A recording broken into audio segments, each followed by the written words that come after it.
நேத்து 79வது சுதந்திர தின உரையில் பேசிய பிரதமர் நரேந்திர மோடி ஒரு முக்கியமான விஷயத்த சொல்லியிருக்கிறாரு. அதாவது இந்த தீபாவளி ஒரு டபுள் தீபாவளி கிஃப்ட்ட நான் நாட்டுடைய மக்களுக்கு குடுக்க போறேன். 2016ல ஜிஎஸ்டி ரிஃபார்ம்ஸ கொண்டு வந்தபோது ஏகப்பட்ட பிரச்சனைகள் இருந்தது அப்படிங்கிற கருத்துக்கள்லாம் வந்தது. இந்த 8 ஆண்டுகள்ல அத நாங்க ரிஃபார்ம் பண்ணி, ரிவைஸ் பண்ணி இருக்கிறோம். இருந்தாலும் ஏழை எளிய நடுத்தர மக்கள் மீது டாக்ஸ் பர்டன் ரொம்ப ஜாஸ்தியா இருக்கு அப்படிங்கிறதுனால, மீண்டும் ஒரு முறை இதுல ரிஃபார்ம் கொண்டு வந்து ஸ்லாப நாங்க மாத்தப் போறோம். இது மூலமாக ஏழை எளிய நடுத்தர மக்களுக்கு ஒரு மிகப்பெரிய டாக்ஸ் ரிலீஃப் கிடைக்க போகுது. அப்படிங்கிற ஒரு விஷயத்த சொல்லியிருக்கிறார்.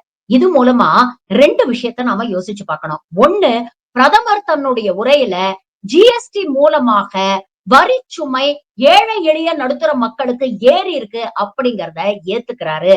இருந்தாலும் இன்னொரு பக்கம் அத பத்தி கவலைப்படாம கடந்த 8 வருஷங்களாக வரலாறு காணாத அளவுக்கு ஒன்றிய அரசு ஜிஎஸ்டி மூலமாக நம்ம ஏழை எளிய நடுத்தர மக்கள் கிட்ட வரி வசூல் பண்ணியிருக்கு. 2வது முக்கியமான விஷயம், இதே விஷயத்த 2016ஆம் ஆண்டு இவங்க ஜிஎஸ்டியை நடைமுறைப்படுத்தும் பொழுதே எதிர்க்கட்சி தலைவரான ராகுல் காந்தி சொன்னாரு. இது குட்ஸ் அண்ட் சர்வீசஸ் டாக்ஸ் இல்ல. இது கப்பர் சிங் டாக்ஸ்.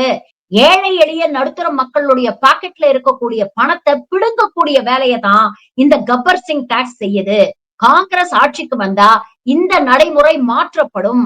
ரிவைஸ் பண்ணி ஒரே ஸ்லாப் அப்படின்னு நாங்க கொண்டு வருவோம் அப்படின்னு 2016ஆம் ஆண்டே ராகுல் காந்தி பேசியிருக்கிறாரு.